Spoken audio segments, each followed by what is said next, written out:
के लिए आर्टिकल है कि यूरोपियन यूनियन के जो चीफ हैं उन्होंने ये बोला है कि चाइना के पास जो रेयर अर्थ जो मिनरल्स हैं उसका सब उसकी वजह से पूरा एंटायर जो सप्लाई चेन है, इंटरनेशनल सप्लाई चेन है, वो डिसरप्ट हो रही है क्योंकि इसकी जो डिपेंडेंसी है यूरोप में वो काफ़ी बढ़ती चली जा रही है। तो वो ये चाहते हैं कि जो जैसे चाइना अपनी एक्सपोर्ट पॉलिसी को चेंज ला रहा है तो उसमें उसकी वजह से जो डिपेंडेंसी है यूरोप की वो और कहीं ना कहीं उसकी जो सप्लाई चेन है वो इम्पैक्ट करेगा यूरोप के ऊपर भी।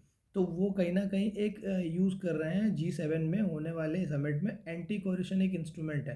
तो हम पहले ये देख लेते हैं कि G7 क्या है। और G7 बेसिकली हमारी ये एडवांस्ड और जो मोस्ट डेवलप्ड और जो एडवांस्ड इकोनॉमीज़ थी वर्ल्ड की, उन्होंने फॉर्मेशन किया था G7 का। इसमें है कौन-कौन सी कंट्रीज़ अभी? UK, USA, France, Germany, Italy, Canada और जापान।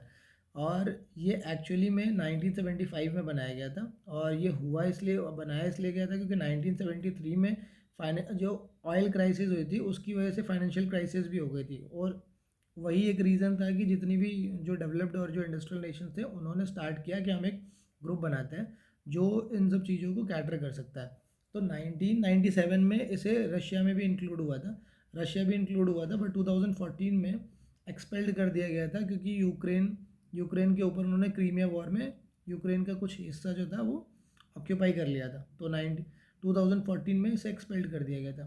जो इसका ओरिजिन हुआ था तब इसका 45% वर्ल्ड की नॉमिनल जीडीपी और 30% of world GDP by purchasing power, ये शो करता है कि कहीं ना कहीं G7 जो है वो मोस्ट पावरफुल और जो एडवांस्ड जो इकोनॉमीज़ है वर्ल्ड की उसको लेके। अब यहाँ पे इनका जो कंसेंसस होता है कि ये किस कंसेंसस बिल्डिंग होती है, इसमें कोई भी परमानेंट सेक्रेटरीट नहीं है, कोई बाइंडिंग ऑब्लिगेशंस नहीं है किसी कंट्री के ऊपर कि आपको ये चीज़ें फॉलो करनी है। तो ये चलता है प्रिंसिपल ऑफ मल्टीलेटरल कॉपरेशन पे कि हम सब मिलजुल के काम करेंगे और उस कंसेंसस बनाएंगे कि क्या हमारे लिए अच्छा है और इस वर्ल्ड के लिए क्या अच्छा है। तो ये मिल के डिसाइड करते हैं, एनुअली ये लोग मिलते हैं और उस रोटेशन वाइज पे इनका बेसिकली प्रेसिडेंशियलशिप और जो इनकी चेयरमैनशिप है वो चेंज होती रहती है। अब हम ये देख लेते हैं कि क्रिटिकल मिनरल रिजर्व क्या होते हैं। क्रिटिकल मिनरल रिजर्व जो होते हैं वो इसेंशियली रॉ मटेरियल होता है किसी भी कंट्री की इकोनॉमिक और जो नेशनल सिक्योरिटी है उसके लिए यूज़ होता है, एक हाईटेक इंडस्ट्री में भी, रिन्यूएबल एनर्जी की टेक्नोलॉजी में भी।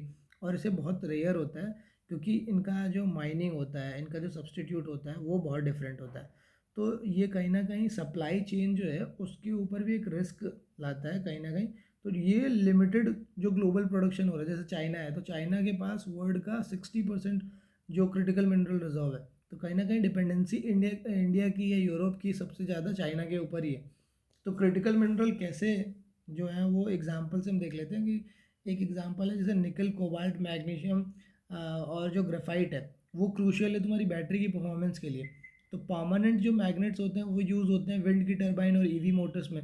उसी तरह इलेक्ट्रिसिटी का यूजेज होता है तो उसमें एल्युमिनियम और जो कॉपर है उसका बहुत ज़्यादा कंजप्शन और अमाउंट में ज़्यादा चाहिए होता है। तो ये कैसे जो क्रिटिकल मिनरल्स होते हैं वो कहीं ना कहीं ये प्रोवाइड करते हैं कि अपनी जो टेक्नोलॉजी है, इकोनॉमिक या नेशनल सिक्योरिटी है उसके लिए। तो अब उसी के लिए यूएसए ने यहाँ पे एक अलायंस बनाया था, एमएसपी बोलते हैं इसको, मिनरल सिक्योरिटी पार्टनरशिप। इसमें 18 कंट्रीज़ हैं इंक्लूडिंग इंडिया भी, और मेजॉरिटी में सारे डेवलप्ड इकॉनमीज़ हैं। और ये कंटेन करना चाहते थे कि यूएसए के लेड के द्वारा, यूएसए इसे लीड कर रहा है और जितना भी चाइना के ऊपर जो डिपेंडेंसी है वो ना रहे, तो इसको कंटेन करने के लिए ये यूएसए ने ग्रुप बनाया था। अब ये आर्टिकल में ये क्यों यूज़ कर रहे हैं चाइना का, तो चाइना के पास जो रेयर अर्थ मिनरल, तो रेयर अर्थ मिनरल देख लेते हैं। तो रेयर अर्थ मिनरल बेसिकली है हमारा 17 मिनरल जो होते हैं केमिकल एलिमेंट, जिसमें कि स्कैंडियम, येट्रियम और 15 लैंथेनासाइड्स के हैं जो कि रिलेटिवली हमारे अर्थ की क्रस्ट में पाए नहीं जाते हैं और बहुत डिफिकल्ट होता है इन्हें क्योंकि ये बहुत कॉन्सेंट्रेटेड फॉर्म में होते हैं और बहुत सेग्रीगेटेड रहता है। कोई एक मिनरल जो होगा वो किसी मिनरल के साथ अटैच्ड होगा तो उसका जो एक्सट्रैक्शन है वो कहीं ना कहीं बहुत चैलेंजिंग है। तो उसको बोलते हैं हम लोग रेयर अर्थ मिनरल। तो अभी यहाँ पे चाइना ने क्या कर दिया है कि अपने एक्सपोर्ट के ऊपर कंट्रोल करना स्टार्ट कर दिया है कि जो एक्सपोर्ट करता था यूरोप में या इंडिया के ऊपर, तो उसको इन्होंने कंट्रोल करना स्टार्ट कर दिया है कि कैसे अपने एक्सपोर्ट के कंट्रोल को करके यूरोप की जो डिपेंडेंसी है या यूरोप की जो सप्लाई चेन है उसको कैसे डिसरप्ट कर सकते हैं।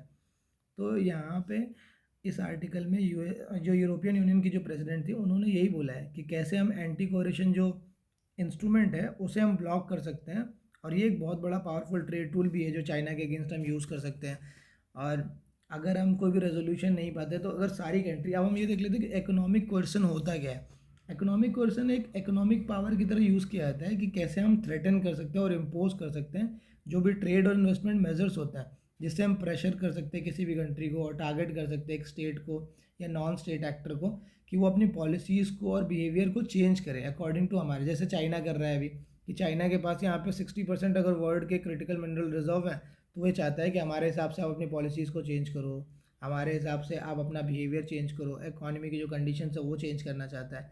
तो उसी को, और ये कहीं ना कहीं ओवरलैप भी होता है, जैसे कंट्रीज जो क्या करती हैं कि सैंक्शंस लगा देती हैं, बॉयकॉट करती हैं। तो यहाँ पे ये क्या करना चाहते हैं कि एंटी कोएरेशन इंस्ट्रूमेंट का यूज़ करके G7 में चाइना को कंटेन करना चाहते हैं कि जिससे हमारी जो डिपेंडेंसी है वो, चाहे वो यूरोप की चाइना के ऊपर हो या इंडिया की चाइना के ऊपर हो, उसको वो कैसे कम कर सकते हैं, ये ही आर्टिकल उसके बारे में।